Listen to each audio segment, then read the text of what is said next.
Welcome to Democracy Now!, democracynow.org, the War and Peace Report. I'm Amy Goodman. The House of Representatives has approved legislation seeking to end President Trump's war in Iran. On Wednesday, 4 Republican Congress members broke ranks and sided with Democrats in a 215 to 208 vote on the War Powers Resolution directing President Trump to remove U.S. armed forces from hostilities against Iran unless explicitly authorized by Congress. The vote had initially been set for 2 weeks ago, but was delayed after House Speaker Mike Johnson adjourned for an early May recess when it appeared the resolution had the votes to pass. It now heads to the Senate. If approved there, the resolution would require Trump's signature.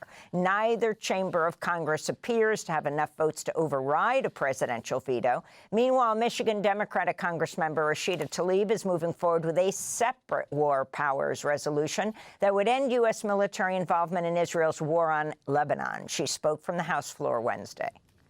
Organizations such as Human Rights Watch have documented Israel's illegal use of white phosphorus multiple times in Lebanon, which is a war crime. They launched it in residential neighborhoods, y'all, in Lebanese farmland. Is this what our country is supporting? We are supplying these horrific chemical bombs to the Israeli military, and our military is providing operational support as we speak for these scorched earth campaigns that is destroying the very conditions of life in Lebanon. Lebanon's government's agreed to extend the U.S. brokered ceasefire with Israel, even though the Israeli military has consistently violated it. The agreement reached Wednesday requires Hezbollah to cease fire on Israeli troops occupying southern Lebanon, ordering their withdrawal from territory north of the Litani River. Once again, Hezbollah was not a party to the talks, which were hosted by the State Department in Washington. Ahead of Wednesday's announcement, Hezbollah continued to attack Israeli forces occupying southern Lebanon and fired rockets toward northern Israel.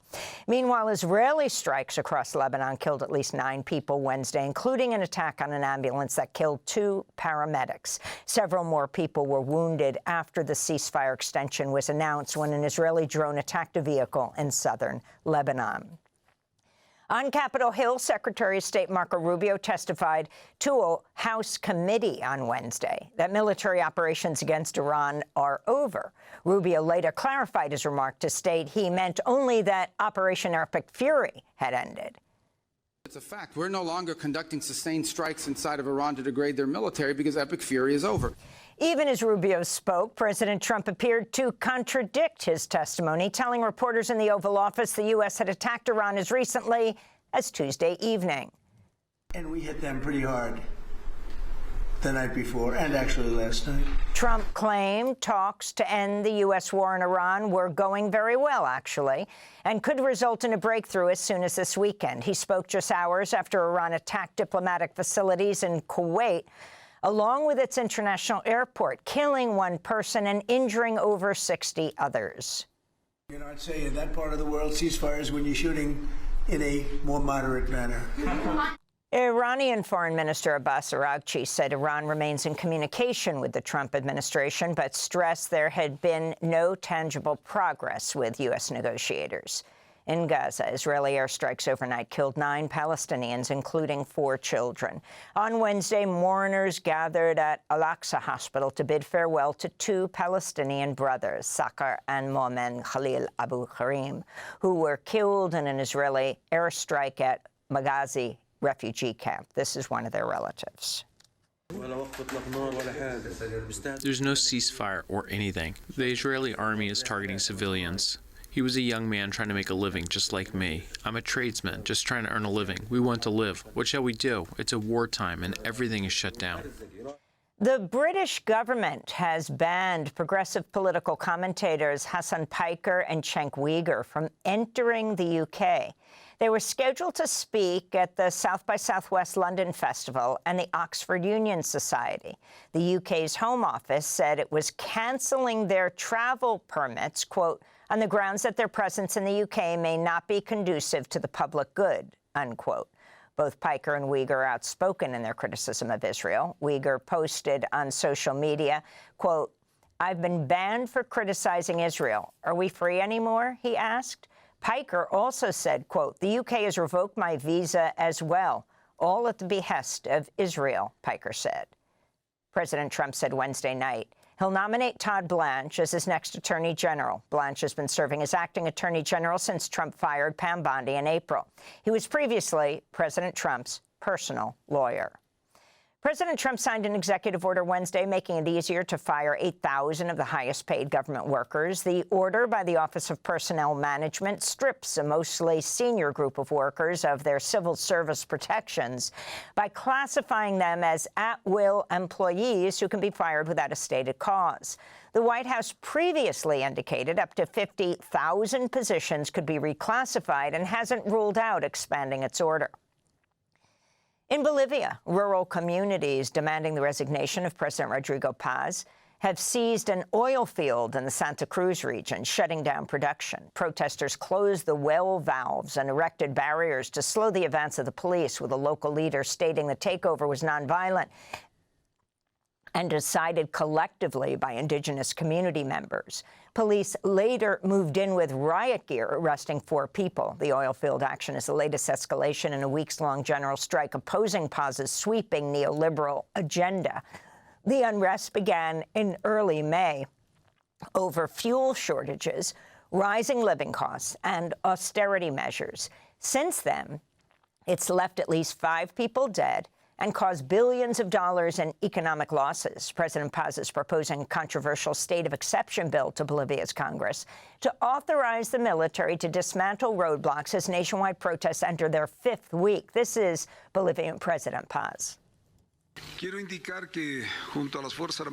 All the efforts that our national police, our armed forces, and the government will make will be humanitarian actions aimed at changing this situation. In Chile, thousands of students, teachers, and activists have taken to the streets of Santiago in a massive march against far-right President José Antonio Cast's education cuts and sweeping austerity measures.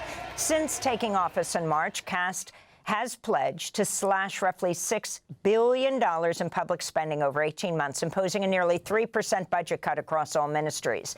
The Confederation of Students of Chile called on citizens to reject the austerity plan under the slogan, "Public education must be defended," warning free higher education is now under threat in Chile. These are some of the voices from the march.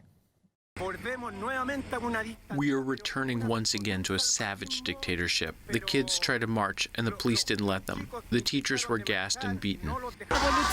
We are fighting to maintain rights, to protect them not only for us students, but also for the elderly and for all the people who need support and whom the state cannot leave alone. Mexico City has been rocked by massive labor protests as the National Coordinating Committee of Education Workers is calling for dignified pensions, fair wages, and job security. The strike comes just days before Mexico is set to host the first match of the World Cup soccer tournament.